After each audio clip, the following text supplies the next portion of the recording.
Hey guys, it's me. Um, I've just been going to class this week till Friday, till Friday. And very interesting what we were watching today because we watched the end of this video and it happened here in Spavanoff where a man, I guess he shot somebody in the back. But this person was a neighbor that was on meth, kept stealing stuff out of his sheds, all of that. He was also a veteran. Um, the person that was on his side in the courtroom at the end of the movie was somebody I knew from work or know it from work, but that's neither here nor there. But with this particular situation and the man that shot the meth head, they were um they were scuffling with the owner's gun, the landowner's gun. And the one that was on meth kind of ran from him and he shot him in the back. Well, it didn't end too well. It didn't, but um I could see where the frustration of the landowner was like he couldn't tolerate it anymore because law enforcement wasn't apprehending this, you know, this fiend. But even still, I'm going to say this, even still that the guy was he's a bad guy. He threatened his neighbors. He sold meth out of his house. He was just a meth addict with an addiction and all of that. People actually turn their life around too. So, shooting a man in the back is, he was trying to get away, but how did the landowner not know that he was going to go get a gun and shoot him? And, but it's that few seconds where you have that, impulse to stop, too.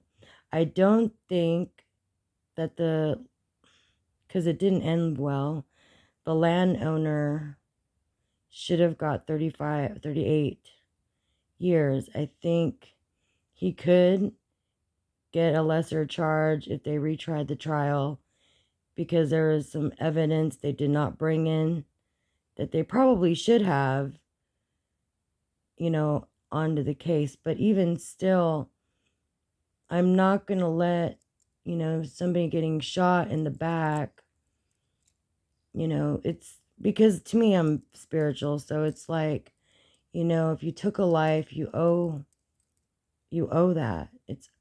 A life was taken. And sometimes you have to defend yourself.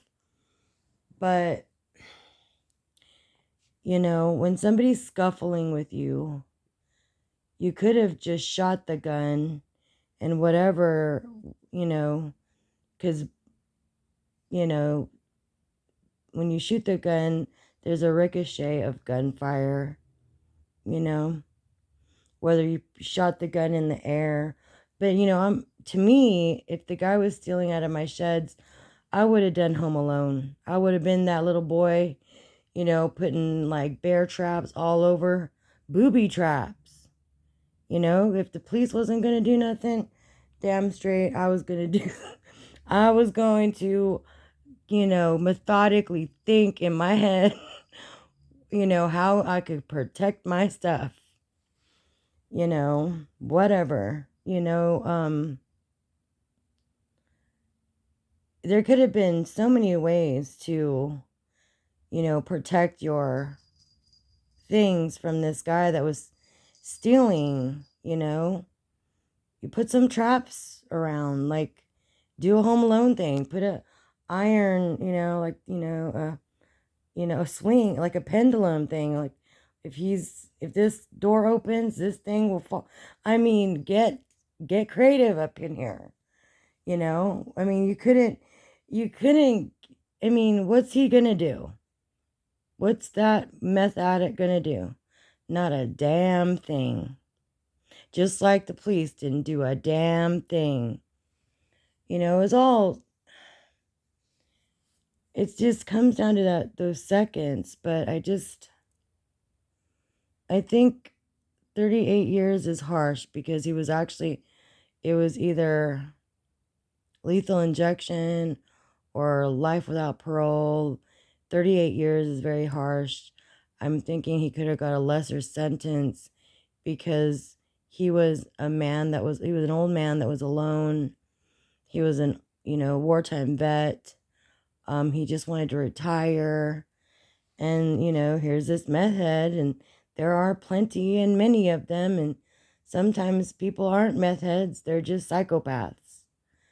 So that was very interesting. And then I recognized the person at the end. I'm like, holy shit, that's that guy. Like, I don't know. I mean, it's the small world, though. I don't know why they did a small documentary of that, but I think, you know, when the police when the police did their interrogation, and when he said that he ran after him after he ran away, and he just, it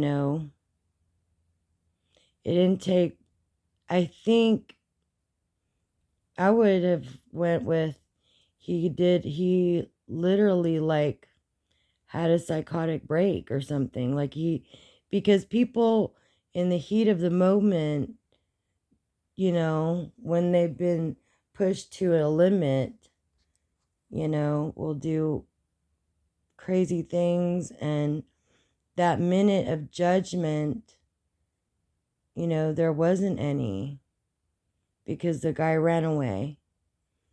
He had a big rap sheet. Like, obviously, I mean, what could be done about it is protect your things, set some traps, use some knives.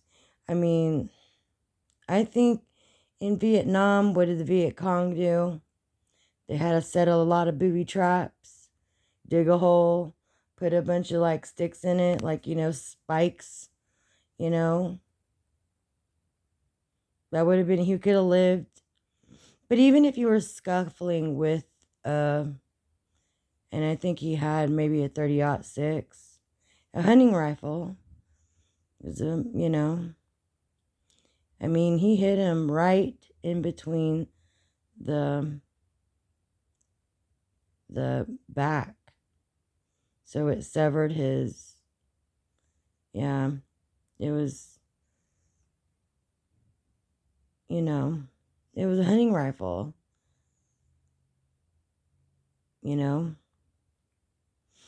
But when you go out there and you have a gun with you, you're going to use force. You're using force. You're using a deadly weapon to get your message across, Just like police have them. I would have went out there with a stun gun, like, the most expensive, but, I mean, because somebody that has an addiction, it's still, mental health. It's still health, too. So you kind of have to look at it from that point. So I do think they probably could get a lesser, maybe do something about the dynamics. Because there's something about, like, the police force that didn't do their job, even though that they knew the man was a criminal and that the owner had made several phone calls. So you're just, not doing anything. you know.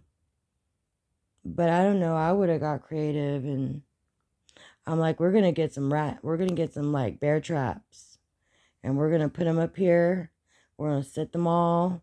We're gonna like just booby trap the place, you know. I mean, lethal stuff. Heck, you know. People come up with some creative things, but I don't know. It's a very, very sad story, and the man is still serving time in prison, and you know, he served our country, and he was getting bullied, but I don't think he deserved 38 years. I think, you know, since the court didn't put his rap sheet and his meth addiction in there, saying that it was something that was past, but when they did the autopsy, he was high. So it's not the past, it's very relevant. And he probably could have got a lesser sentence, maybe, with that. But I don't really think so. I think with the stress that the police weren't helping, and, you know, the consistent, you know, threats, and him being, you know, bullied, you know, probably, you know, he was literally trying to protect himself. But, you know, when the guy ran, that's something totally different, because there's that window of, you know, that window of thinking, should I or shouldn't I? Was that window blinded? Was there something, you know, hindering his thought, his train of thought, where he actually thought that this man was going to, you know, kill him, or, you know, go back and get a gun, like something like that. Like that could have been like a snap of a mental break, you know. So maybe because a life was taken, you know, and there has to be some balance, but you know, you have to look at it from all aspects. So, all right, guys, that's it.